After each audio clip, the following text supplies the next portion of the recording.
I think like the balance finds me it's not something you can always plan, but you know what you want to do. And somewhere in the daily stream, you kind of find a place to put things that work with you and not against you. So for me, like I said, I was very young. I was maybe 16 or 17 when I first came across it. And for me at that time, it was pure magic. I said, Asa hoot shakat nahi. Like, how is that possible? Okay, I can give you a pill, your pain can go away. But I feel holistically, you need wellness, you need a frame of mind that feels better, and you need to your emotional well-being, right? It's very important. Same. So meditative. So initially, I learned to cook simply because I had moved away from home and stuff I like to eat, nobody could make. But I also realized that when I'm doing it and it keeps me in a very nice, calm place, I might be doing many things instinctually while making it, but the thought process is it's going to be good. Yeah, we're I so should have. held back by what we are expected to do that we choose to just stay in that. तेव्हा माझ्या लक्षात आलं की oh but wait, but then when we read it again we thought ki okay, this works. And yeah, that's how Bhai came to life. No, I'm very glad because it's one of the very beautifully written stories as well, and it completes Navrasa in a very beautiful way as well. Hi, and welcome to Soul Velocity. I am Snehal Singh, your host, and I'm excited to take you on this incredible journey where we tap into the wisdom of entrepreneurs, authors, and creative visionaries, people who are transforming the world in ways we cannot even imagine. As the name suggests, Soul Velocity is all about finding that pivotal direction for your soul, mind, and body. A place where deep, real conversations ignite the fire to keep you moving forward. Right now, I'm thrilled to bring you a special series called as Voices and Verses, 100 Authors and Countless Stories. This series is all about celebrating the writing world, connecting with authors, publishers, marketers, entrepreneurs, screenwriters, playwrights, and filmmakers who are shaping the stories that inspire us all. Through these conversations, my goal is to encourage aspiring writers, support seasoned authors, and spark new ideas that can inspire you to take you on your own creative journey to the next level. Whether you're here to learn, connect, or simply just enjoy some amazing stories, you are in the right place. Let's dive in together.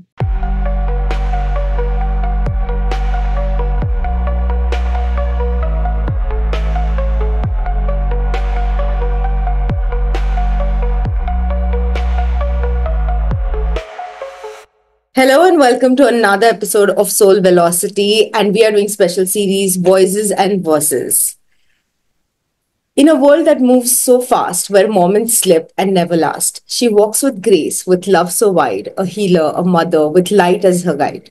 From medicine's halls to healing's embrace, she finds the soul in every space, with hands that heal, with warmth so sweet, even baking, her magic's complete. She sees the world through a lens so rare, where science and spirit weave with care.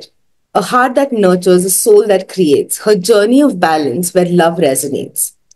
Today we sit with Meghna Gajol to talk about healing, life's golden rule of wisdom, of joy, of finding our way. So first of all, Meghna, welcome to Soul Velocity, and I'm ready to dive in. So let's begin. Thank you so much. I don't think I've had a nicer introduction ever. That is so sweet. Thank you. But then you do play so many roles, Meghna. And you do wear, many hats: a doctor, a healer, a baker, mother, creator, and you do write as well. So my first beginning question is, because that is, I think, everybody who does multiple things gets asked, is how do you find the balance? How do you find balance between all these different roles that you play? I think like the balance finds me it's not something you can always plan, but you know what you want to do. And somewhere in the daily stream. You kind of find a place to put things that work with you and not against you. Because, as certain things are important, you have to do them anyways. But there are certain things you love to do, so you find time for them. But it's not always easy. And I don't think it's something I learned earlier. I've learned it now. I'm figuring it out now. So hopefully it gets better and I get to do more. I love the way you said it because it's true. It's not easy, and we don't want to make it easy or anything. I think it just comes with time and somewhere accepting that yes, I want to do multiple things, and I'm okay with all of this. Yeah. So, yeah. Meghna, also your journey fascinates me. Like you have started from something that is very scientific because your journey started in medicine, and now you do embrace the more holistic approach to healing as well. So, what inspired that shift, and how do you integrate multiple healing modalities? So, if I'm honest, I think I got introduced to the holistic part of medicine much before medicine itself. I think the first time I came across someone do healing, I was still in school. And that is when I was amazed because this person scanning and checking on a person who was not even in the same room, and they knew the medical condition they had. And that's where that interest and curiosity started. But when you're 17 and 18, you don't pay attention to what's coming your way. And medicine felt like a very interesting thing to do. And that's how I did medicine. But it was much later on, like maybe in my fourth and fifth year of medicine, that I realized it can be integrated, because I absolutely enjoyed. Because every time I'd come home, I would do a bit more pranic healing, and it was very good. And it didn't give me anxiety, like studying so much, knowing so much. Like it comes with lots of rules and caveats, learning proper medicine. So this made it so much more wholesome, if that's the word for it. You could heal someone without the stress and the worry and all of that. So I think that's where it kind of came together. And over time, I kind of realized that a lot of things can help a person heal, not just taking pills. So I think that kind of shifted me some more towards the holistic side. Can you tell me a little bit more about your pranic healing journey? Because I think not many people are aware of what exactly pranic healing is and how does that science really work. So, what is your take on? Because I think eventually each healer defines it in the way they understand it. So, I want to know how do you understand pranic? So for me, like I said, I was very young. I was maybe 16 or 17 when I first came across it. And for me at that time, it was pure magic. I said, Asa hoot shakat nahi. Like, how is that possible? Okay. So, and in Dubai at that time, they just started a pranic healing center. And my mom was very interested because she had a student with Down syndrome. And she needed a lot of care, otherwise she'd get sick very often. Mm-hmm. So when my mom decided to join that particular course, I decided to join with her. So I walked in with a very unassuming opinion, like, kya ho sakta hai? That is what I walked in with. And then I was amazed, not just with what people could do or what was taught about the energy and the chakras and, but I also realized that it is in my hands, and if I'm doing it, it's working. So I think that's where that interest and it doesn't harm you in any way, right? So maximum you'll get a headache, but or kuch nahi hoga. So it was a very nice way of seeing the world. For me, my vision to increase. So I thought it was amazing. So that's where pranic healing started from, and I really did depend on it a lot. Because especially during exams and stress, I'd call my parents and be like, please do some healing for me because I'm like shaking. So it became a part of life, so much so that I didn't realize, even with my kid and my husband, for many small ailments around the house, I just do healing. Right. And it's a wonderful tool to have. if you are open minded enough to try it. I was about to say that because it does say a lot about you, Meghna, when you say that, you went in with an open mind and it was something that you really got hooked on to very early on. I got exposed to pranic healing. I think I've said this in 2007. Okay, it was a free meditation camp that they had arranged, and I reached there. I heard everything, but the logical mind was so much at work that I literally walked out saying, "Aise thodi na hota hai. Like, are you really kidding me?" And I walked out. But when a path is already chosen for you, I think it anyways eventually finds you. 2021 is when I again came back right there, same center, but now I knew people, and I had changed so much in terms of understanding Yeah. what healing is and what other modalities exist. Like I didn't get along much with allopathic medicines much even as a child because my body it used to not suit my body. Yeah. But that desire to always find something else was there.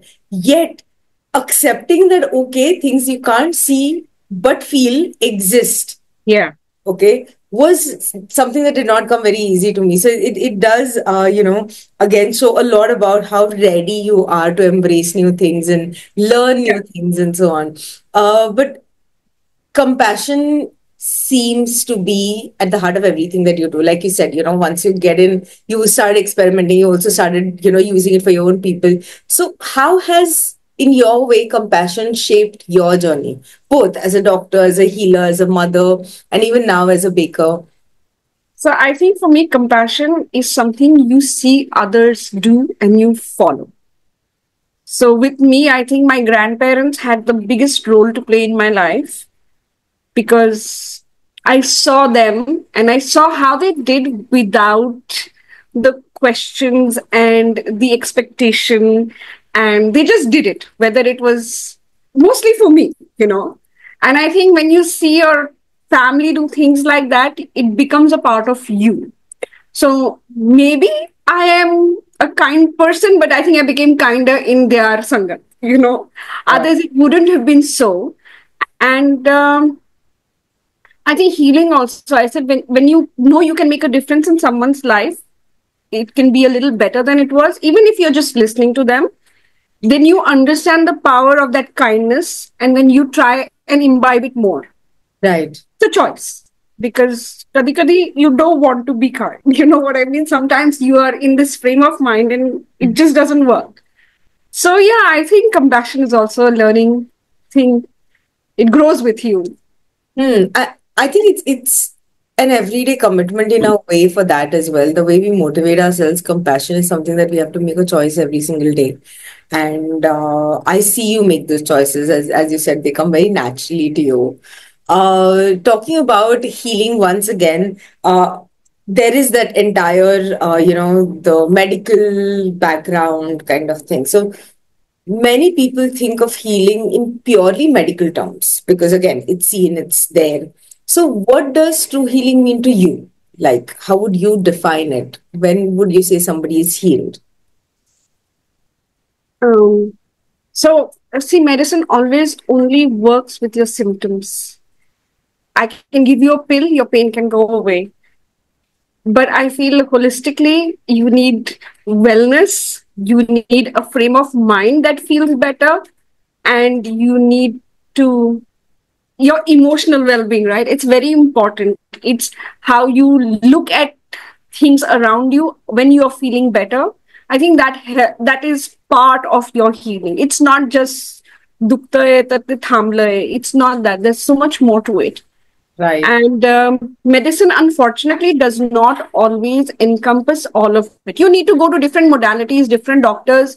It depends on the frame of mind of different doctors and how they choose to treat you. But with holistic healing, I think all of this is taken into consideration. They will tell you to say a prayer. They will ask you to eat something with a smile. You will be a little bit more patient and a little bit more kinder to yourself because you understand your healing. So I feel that aspect is missing in medicine. It's not true everywhere, and for everyone, you're lucky if you have a doctor Who who understand? works from that place. True. But right now, it's become very quick and very, अच्छा ये है तो ये ले लो हो जाएगा, which leaves you asking for more sometimes. Absolutely, I understand. And have you found any similarities, uh, between medicine, healing, baking, all the work that you do? Have you found any similarities in them? Similarities. I think it's the intent. I think that's very like I don't know how I'm going to heal someone sometimes, or I don't know what the diagnosis is, or I don't know how I will bake that cake, but I know I want to do it. I think that's the best similarity for me. की मला असं करून घ्यायचंय की मी असं करणार आहे. And then you take it from there. And I think sometimes nature guides you. You just follow with your intuition, which is again something we're not trained to pay attention to.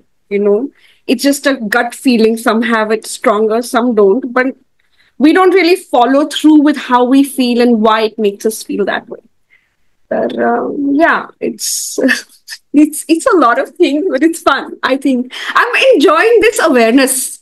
I don't know how else to explain it. I don't know. Maybe it's the writing, or maybe it's the meditation, or maybe it's just the age. Mala might not. But I feel like But I think you in generality have been somebody who has always had a holistic approach to well-being. Okay. And that's where that balance of knowing, continually growing, and keeping that awareness up also, is playing its role. But according to you, okay, what are some small or simple practices that one can do to adopt a little more balanced lifestyle? See, of course, we, as we said at the beginning, there is no 100% balance, okay, and things are not going to be easy always, but tiny practices that would at least help someone to start moving in that direction. um, I think being mindful is very important. To know why you're choosing to do a certain thing, big or small, and to be honest with yourself. I think that's the hardest thing to do, but it's the most important thing. Ki, why do I choose to do it like this? So that is a, yeah, I think that's a good place to start. Yeah, like, Mindfulness is, but you know what? Mindfulness sounds easy. yeah, absolutely. That's what. So it's a choice. It's awareness, right? Ki, I have decided I am going to take what I'm going to do. I'm going to think about it. Like, it's not about logic. It's about the why behind it for my satisfaction to understand, not for me to find an answer. Right. You know, sometimes it's just simple things about why I choose not to go here, or I why I want to be there, or whatever it is. But we usually deny ourselves that joy की पण मला जायचंय म्हणून. Hmm. You will create a story कि अरे वो easy है, वो हो जाएगा. You know, you find other reasons to validate it instead of saying I want to do it. So I think that. It does come down to the awareness again, to a certain extent, of course. Food is my favorite, and I am definitely a food lover. So, and I personally feel that a role of food in healing is often overlooked because while we say food is medicine, we don't actually treat it like medicine. Like most of us don't. What is your take? Like, Yeah. food is I think definitely one, but your process of making it because you bake, right? So right. for me, cooking has been my first introduction to meditation. Like, Yeah, yeah, what I absolutely. understand. So what is baking for you? Same, same. So meditative. So initially, I learned to cook simply because I had moved away from home and stuff I like to eat, nobody could make. But I also realized that when I'm doing it and it keeps me in a very nice, calm place, I might be doing many things instinctually while making it, but the thought process is it's going to be good. Do you know Hmm. what I mean? But you're just cooking. And I think even with my baking, so many times I don't know how to bake something, but I know what it should taste like at the end, and we get there. And I also feel when you eat food that is made with that kind of energy, it translates to the other people who eat it too. So there is positivity in eating just simple roti and sabzi when it's done with just love and not with anger and being upset. When you do it, that's the day I know. भाजीत मीठ जास्ती होणार आहे, मिरची जास्ती पडणार आहे. Nobody's going to enjoy eating it. True. So I feel food carries that energy with it. And simply put, you eat what you think. I am so glad you're saying that. Let's come to motherhood. Okay. What is that one lesson you would say motherhood has taught you, which has influenced your perspective towards healing, life in general? So I am a very undecisive person by nature. If you meet me, I'm into many things at different times, and I love doing it all, but I've never been tied down to anything. The responsibility that came with motherhood, I think, was my biggest take, because suddenly I was in charge of this human being, and it didn't feel for the first time overwhelming or ki आता में काय करना. Like, she brought that sense of calm ki if she's here and if I am responsible for her, then that's so be it. So I think that was the biggest shift that she brought into my life, where I realized ki you will do your best and she and you will make it work. Motherhood is mine and being a child is hers, but it's an experience that we're sharing together, right? Now, her being 10, we have arguments, and I keep telling her, I'm like, this is not your first time, this is my first time too. It's the first time I'm fighting with a kid over clothes and shoes, so let's work on it. So, yeah, I think that responsibility bit, yeah. You're Beautiful. now prepared for it. I love what you're saying. And but then in all of this, Meghna, like today's world is fast paced. Everything is running fast at times, is how we feel, or that's how we process time today. And self care somewhere often takes a back seat. With every role that you're playing, and as you said, you love doing multiple things, okay? How do you prioritize on your own like well-being while managing all these responsibilities or roles that you have chosen to take on? I think my well being journey started because of you. Okay? You got me into this little bits of discipline, little slots of meditate, write, morning pages, read. These small things that I absolutely love but never found time to do by myself. You kind of brought them back into my life. कि इतना करो, इतना कर सकते हैं, एक साथ करेंगे. And I think slowly that has become uh, my solitude, like thing that I absolutely enjoy doing, and I can find a world of difference within me. So now it's not about a 10-step skincare. It's about I have a few minutes, I'm feeling down, let me turn on a song and dance to it. It's something just as simple, 3 minutes. Or take a book and read. Just short spurts in the day, but I think they are great for me to kind of find my center again, because in a day to day, there are many things that can go wrong. And you can let it take you away. Like, I feel like of late, that's how I feel. Ki you just kind of go with the flow and things just get worse than they should be. And yeah, these things are truly grounding for me. And then that becomes self care. I am so grateful that you're simplifying it. Like sometimes, it feels too much to even do that 30 seconds dance or that shaking it out part. I think more than that, it's so much about reminder. Reminding ourselves that, hey, this is how I'm feeling, but I don't want to feel this way. And most times we forget asking that question to ourselves that, okay, I am feeling XYZ. How do I actually want to feel? And the moment we find an answer, we find a solution, but at times we just don't do that. So I'm glad you broke it down to so simple things that I think each one of us can do. Let's talk a little bit more about the feelings of, again, this is a regular conversation which I think often comes up with many of us nowadays, is I feel lost or I feel a little disconnected. So what is that one small step according to you that one can take during the day to just feel aligned or feel more connected with themselves, with the power greater, or however? I've never thought of it like that. I feel like it can be different things at different times. You know what I mean? Um, of course, I feel for some people, let's say like the meditation or the working or cooking helps, like it centers you. But sometimes I feel you can just sit with that emotion and just let it pass instead of diverting it somewhere. So just yesterday, we were so many things were happening, and I had to step out, and I didn't want to. And You will not believe, I just sat in the car, and when there was nothing I had to do, because now I'm sitting in the car, I just started crying. And my family had a mini meltdown. They're like, what is happening? I said, no, I just need this to like leave my system. It has nothing to do with anybody else. I Hmm. just need to process whatever is happening, and you feel calmer, you feel better. But that is something you find for yourself. So yeah, sometimes it's just reading a book, or sometimes it's just yelling at someone for no good reason. I don't know. Every time it's something else, but yeah, it comes up. I think it comes down to embracing yourself and letting go of your own judgment of what I did. I think it comes down to that because at the end of the day, we all are humans and we'll have different ways of reacting at different times. And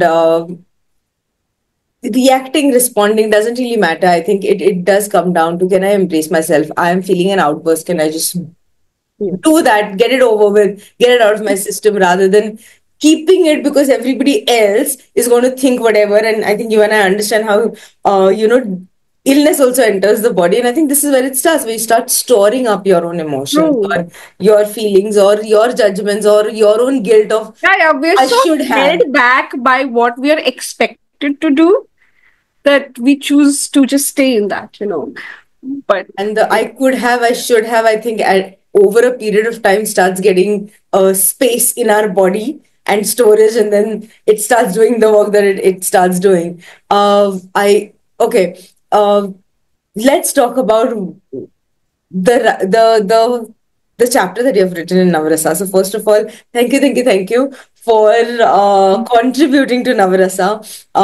It has been a great book. I am myself very, kind of satisfied and happy with the way book turned out because it is my first ever fiction book as such. So for me, it was a big thing. But when I, looked at all the, you know, uh, the emotions and so on. And I also asked you, what is it that you would like to choose on? And you chose a rasa, which I want to know what made you choose that. And then I'll go to the chapter part. I think fear is very predominant in our daily lives. We choose to ignore it. And it leaped at me because there was certain that I couldn't understand enough to express. But I think everyone knows enough about fear, but we are afraid of expressing it. And the fact that it scared me to see it on the list is the reason I picked it. I said, if you know what I mean, like it was calling out to me in the worst way possible कि ये नहीं कर सकते, ये कौन लिखेगा? And then I said, Right. क्यों नहीं? तो यही लिखेंगे. So that's how I picked Bhai, and I'm very glad that I did actually, because it that conversation in that entire story kind of unfolded as I wrote it. I don't think I had a preconceived notion of how it wanted to go ahead, but it just did. So, And the story that you've written, okay, let's talk a little bit about that. How did you build it up? Like, it doesn't have like a proper character formations or anything. So, true. So initially, when I started writing it, it was just a conversation between a husband and a wife. And then I realized it could be any husband and any wife. And that's when I realized that you could not give her a name or him a character, because then it would reduce its immensity. Now it connects to almost anybody on any line, whether you are a man or the woman's part of it. But if I'd given it a life with a character, then it would have been tied down only to people of that kind. So we so had a discussion with a friend of mine where she was like, "Arey, maybe he was bad to her, and maybe they had a unfortunate relationship where he was maybe physical or whatever." But I said, but then that kind of cuts down. It doesn't have to be something very dramatic for you to be unhappy in life. It can be the small things that just build up. And I think that is how I was very happy. And I didn't realize the characters had no name till I finished writing it, actually. तेव्हा माझ्या लक्षात आलं की, oh, but wait. But then when we read it again, we thought, okay, this works. And yeah, that's how Bhai came to life. no, I'm very glad because it's one of the very beautifully written stories as well, and uh, it completes Navrasa in a very beautiful way as well. So thank you for that once again. And Meghna, what would you say in your journey so far? The most rewarding part of your journey would be. Is that my curiosity helps me grow and learn more.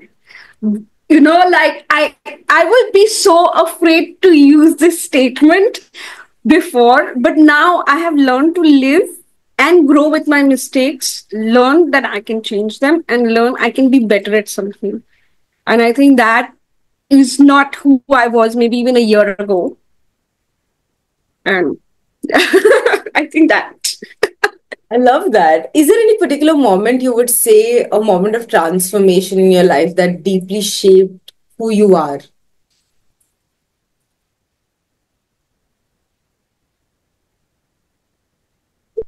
Like I have to think about it. Malasa, I can't put it down to one thing. You learn your strength. Like I didn't think I could live alone and live in a different country, but I did it at 18. I did it fine.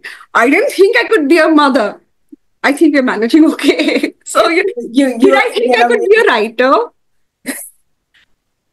Till I sent you that book, I was so jittery. I was like, no, no, no, no, no. How am I going to do this? But once I sent it, right, the minute I sent it to you, I was so peaceful. I said, अभी आता है पसंद नहीं आता है, वो बात अलग है, लेकिन भेज दिया.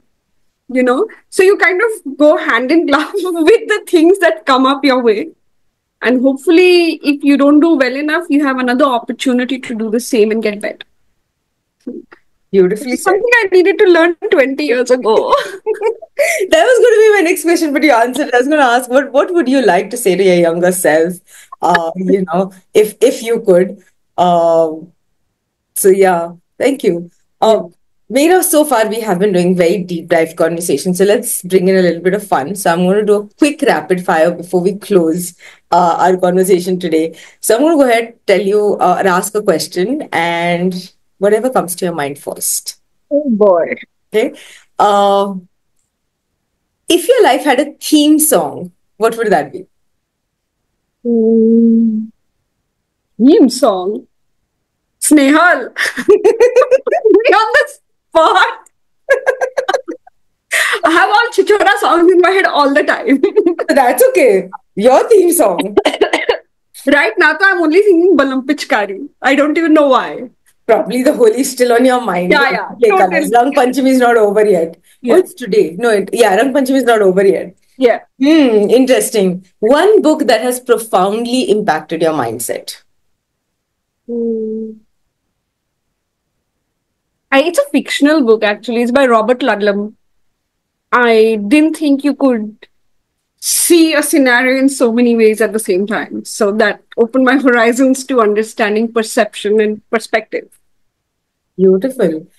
Baking is an art, and I think you and I agree to that. So, if you could bake a cake that represents you, what flavors would it have? Chocolate and strawberry through and through.